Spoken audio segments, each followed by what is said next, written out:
On June 17, 2024, Rosy would create her YouTube channel.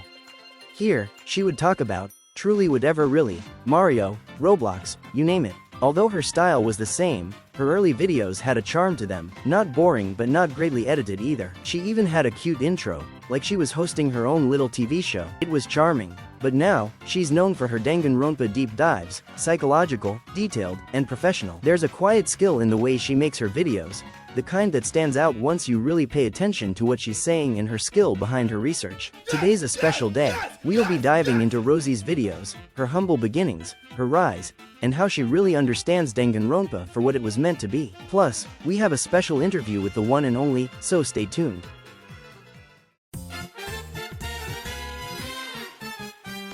Although you can see most of her older videos, she actually unlisted them for reasons we'll soon find out. Thankfully, she allowed me to have access to them. Rosy. Her first ever video was Roblox's popular games and their controversies, but this video literally just focuses on Murder Mystery 2 and its problems with its game, so I guess bro. Anyways, she also made a video on Meep City, what its downfall, but this video kinda shows what her videos will turn out to be in the future. She did very basic research but still tried framing it as a deep dive. After those first two videos didn't really take off, she quickly shifted to Danganronpa. Her very first Danganronpa video was an iceberg, which has around 1,000 views as I'm making this. It's well edited, put together nicely, and even has a bit of humor. I wouldn't even say she was bad at editing, it's just clear she wasn't quite sure what her style should be yet. The preppy editing didn't really match the mysterious, gothic vibe she would later show off. Her first videos to really pop off were about critiquing the Danganronpa fandom, made 4 to 5 years later. The research was still pretty basic, but the videos were entertaining enough to get her around 10,000 views in total. Not bad at all for a brand new YouTube channel. She then moved on to the every type of blank videos, which were a bit popular at the time. However, the series didn't really take off. The highest any of them got was about 326 views as I'm making this video. She would make one more deep dive, specifically into popular Danganronpa memes, before disappearing for 3 months video-wise. She was still uploading edits. Oh right, I forgot to mention, but she also makes edits, which she still does so to this day. She also really improved with these ones.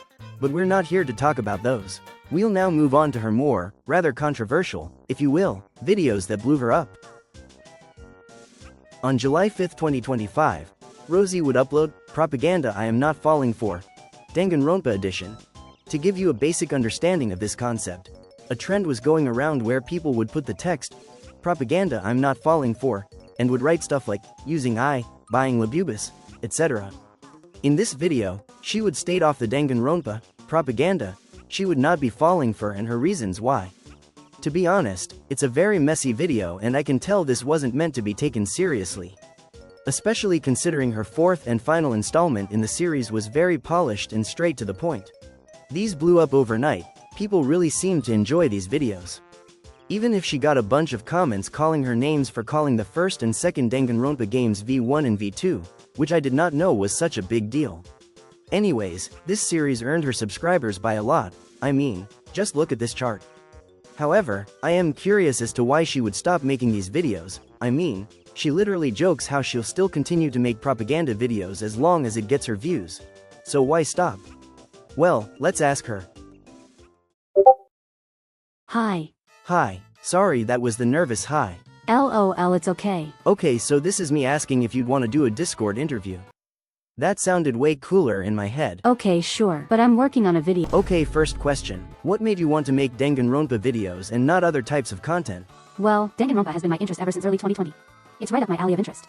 However, I wasn't talented enough or even allowed to show my creative side when it came to the series. I also tried other topics as well, but Danganronpa is very interesting. Amazing. Next question. Well, don't you want to hear? Why did you unlist your other videos that aren't Danganronpa related?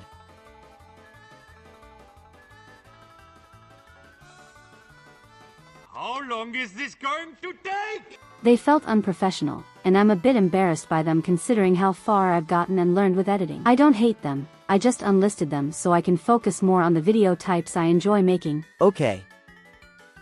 Why do you hate those propaganda videos so much? They help you earn lots of subs and earn your place, no?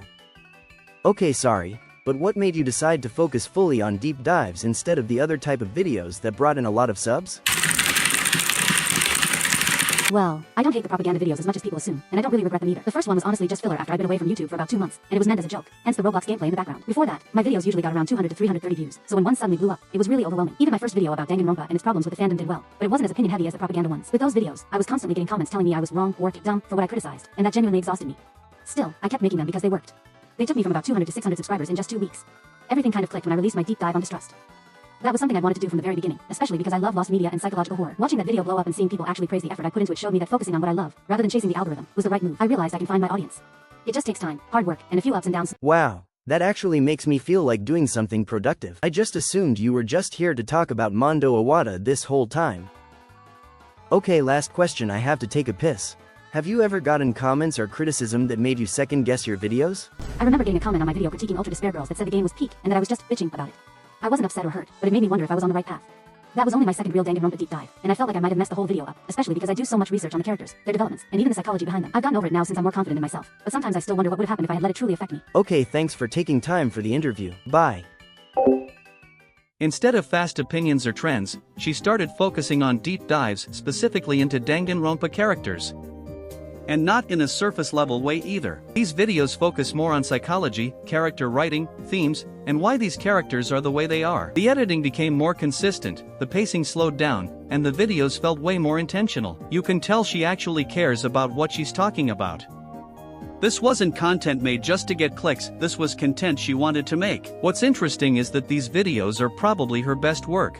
The research is deeper, the tone fits the subject, and the atmosphere actually matches Danganronpa's darker themes. Most Danganronpa content online is easy to consume: edits, memes, short takes. Rosy's videos are different, they ask you to actually listen. And even though they don't always pull in huge numbers, the people who do watch them clearly appreciate the effort. You can see it in the comments. Rosy's videos are creepy, detailed, and kind of genius. The algorithm might not love them, most fans might not either, but the right people do.